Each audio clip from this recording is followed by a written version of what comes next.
Wel, ni'n gwmni sy'n argraffu ac yn cyhoeddi. Ni'n argraffu gwaith i gwmnïau trwy Gymru a thu hwnt. A hefyd ni'n cyhoeddi llyfrau amrywiol iawn yn Gymraeg ac yn Saesneg.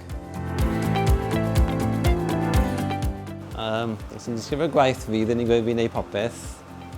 Fi sy'n edrych ar ôl y cwsmeriaid, fi sy'n prisio'r gwaith, fi sy'n archebu'r papur, neu eisiau bod gwaith yn mynd allan ar amser a trefnu'r llif gwaith bob dydd gyda'r bob adran.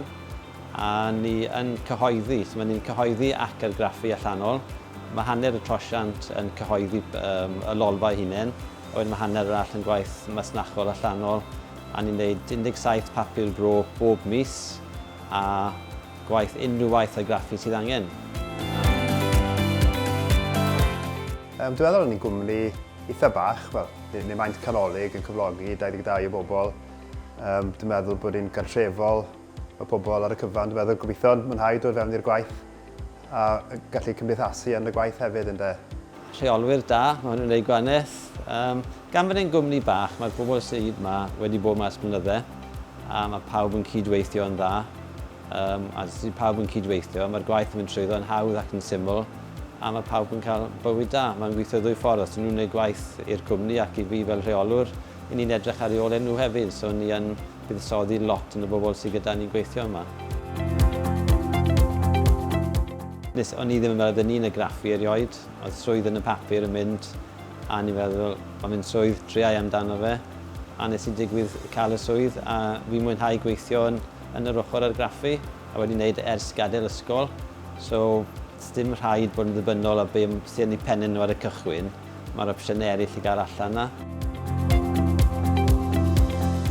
Mae'n ymrywio o ran pan ni'n chwilio am staff.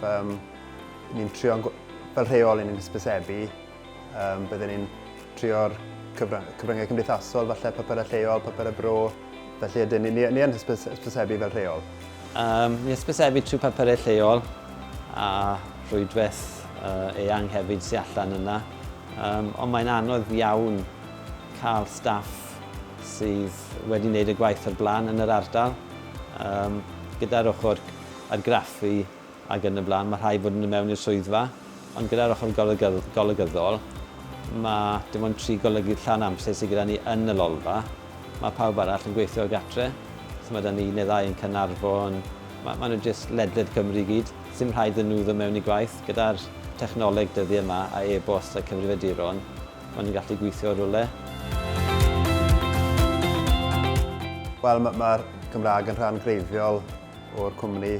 Mae hybu'r diwylliant Cymraeg a hybu creadigrwydd Cymraeg yn rhan o nod ac o bwrpas y cwmni. Felly mae'n anhepgor, felly mae pawb ma'n siarad Cymraeg a hyd yn oed os oes dysgwyr yn dod i weithio yma, ni'n trio i helpu nhw. Ni wedi cael aelodau o staff o Loegr sydd wedi symud mwyn gwella i Cymraeg er enghraifft. Felly mae'n helpu ni fel cwmni a hefyd mae'n gallu helpu unigolion sydd am wella i Cymraeg. Mae'r Gymraeg yn bwysig ofnadwy i'r cwmni, achos y Lolfa oedd un o'r gweiths cyntaf bron o bod 60 blynedd yn ôl i ddechrau argraffu pethau yn y Gymraeg. Mae'r Lolfa wastad wedi bod yn Talabont a Robert Griffith nath dechrau Lolfa a ni oedd y gwasg cyntaf erioed i ddechrau yn y Gymraeg a maen nhw wedi cadw mynd â hwnnw ar gyfer y blynyddoedd. So mae'n bwysig iawn i'r perchenog bod yr iaith yn cadw i fynd yn y gyflan. Mae'r byd yn newid yn gyflym iawn a mae technoleg yn newid, so ni'n trio dal an gyda technoleg. Yn sicr mae pethau newid yn gyflym iawn dros y 50 mlynedd diwetha. Mae'r byd cyhoeddi wedi newid yn syfdanol. Ond o ran cyhoeddwyr, ni'n trio bod yn fentrus a ni'n trio symud gyda'r oes a bod ar flaen y gad o ran technoleg.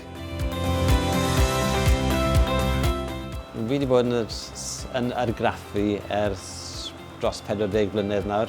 So fi wedi dechrau o'r gwylod. So mae'n bwysig gwybod mae pethau'n dechrau o'r gwylod fel jyst gweithiwr arferol bob dydd. So mae bobl sy'n fewn a fel rheolwr yn sydd, dyn nhw'n deall y prosesau sydd ynddo fe. So fi wedi gwneud proses yn yr prosesau argraffu. so fi'n deall beth sy'n digwydd, faint o amser, as gan bod fi'n gorfod treistio gwaith i cwsmeriaid, rhaid i fi bod yn union mewn amser na pethau'n cymeryd ar bob, ar y graffu, ar y plygu ac ar y rhwymo yn y blaen. So mae'n bwysig dechrau o'r gwylod, a mae fwy o sgôp wedyn pan chi'n cyrraedd y brig. Chi wedi gwneud popeth, so pan chi'n siarad ar bobl sydd yn gwneud y gwaith oddi tanno chi, chi'n gwybod beth chi'n siarad amdano. So mae'n dod ar ei draws yn well wedyn bod ni'n gwybod hynny. Wel, dwi'n meddwl yn Hal y Bont fan hyn i ni yng nghanol Cymru, so mae'n hawdd teithio i bob rhan o Gymru. I ni'n agos i dre Aberystwyth sy'n dre bywiog iawn, llawn bywyd. A hefyd, mae'n ardal lle mae'r iaith Gymraeg yn dal i fod yn gryf. Hefyd, ni'n agos i ardaloedd Prydyfer tu hwnt fel tuag at Pymlimon, Nant y Moch. Mae yna fynyddoedd y bryniau a hefyd, ni ar lan y môr, felly mae yna dreithau. Felly, mae gyfuniad o bywyd cymdeithasol, bywiog a gallu manteisio ar fod yng nghefn gwlad sy'n cynnig pob math o fanteision hefyd.